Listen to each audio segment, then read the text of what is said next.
गाजीपुर की लेडी सिंघम आर्यका किस बात पर अफजाल से भिड़ गई, जानिए कौन है आईएएस आर्यका अखौरी। मट्टी देने के लिए अपने धार्मिक प्रयोजन के लिए किसी परमिशन की जरूरत नहीं। कस्बा नहीं, जहाँ के भी कोई मट्टी देना चाहेगा वो देगा। इसकी कोई परमिशन दुनिया में कोई नहीं लेता, नहीं लेगा। 144 के बाद भी किसी की मट्टी और जनाजे के लिए आप नहीं रोक सकते। यूपी के कुख्यात माफिया और डॉन मुख्तार अंसारी की मौत हो गई।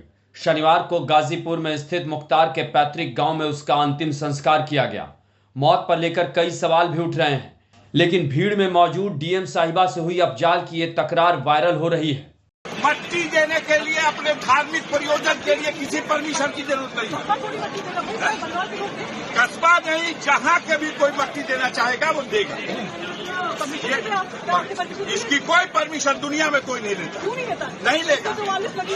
144 के बाद भी किसी की मट्टी और जनाजे के लिए आप नहीं रोक सकते। सुना आपने कैसे अफजाल और गाजीपुर की डीएम आर्यका अखौरी बहस कर रहे हैं। इस बहस का वीडियो सोशल मीडिया पर वायरल होने के बाद लोग डीएम आर्यका अखौरी की चर्चा कर रहे हैं। तो आइए आपको बताते हैं कि गाजीपुर की ये लेडी सिंघम हैं कौन।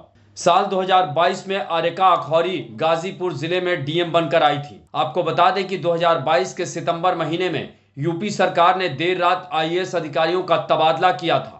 इसी समय आर्यका अखौरी को गाजीपुर जिले के जिलाधिकारी पद की जिम्मेदारी मिली थी। आईएएस के तौर पर यह उनका दूसरा जिला था। गाजीपुर की ये लेडी सिंघम आर्यका अखौरी वैसे तो पटना की रहने वाली है। उनका जन्म 14 दिसंबर 1985 को हुआ था। आर्यका ने अपनी प्रारंभिक शिक्षा बिहार और उच्च शिक्षा दिल्ली से हासिल की है। उन्होंने एमएससी बायोटेक में पढ़ाई की।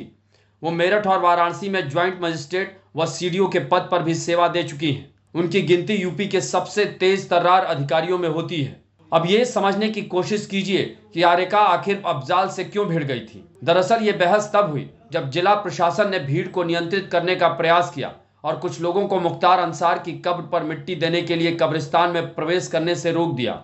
जिलाधिकारी ने जिले में धारा 144 लागू होने का हवाला देते हुए पूछा कि क्या इसके लिए कोई अनुमति ली गई है। अफजाल अंसारी ने कहा कि आप किसी को मिट्टी देने से नहीं रोक सकती हैं। डीएम ने आगे कहा कि अंतिम संस्कार की वीडियोग्राफी कराई जा रही है और कानूनी कार्रवाई की जाएगी। अब आप एक बार और इस तीखी नोकझोंक को फिर से सुनिए। कुछ भी हो, आप हमारी मट्टी देने के लिए हमको तो आप करिए, आप करिए।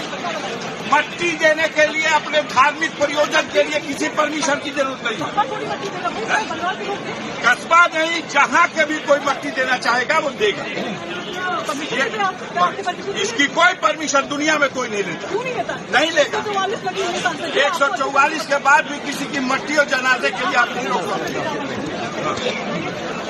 तो ये था पूरा मामला, जिसके बाद lady Singham Aryaka social media पर जमकर वायरल हो रही हैं। आपको हमारी ये खबर कैसी लगी, इसे कमेंट बॉक्स में लिखकर जरूर बताएं और ऐसी ही अन्य खबरों से अपडेट लेने के लिए बने रहें हमारे साथ, क्योंकि हम हैं बुलंद भारत टीवी, ताकत आपकी।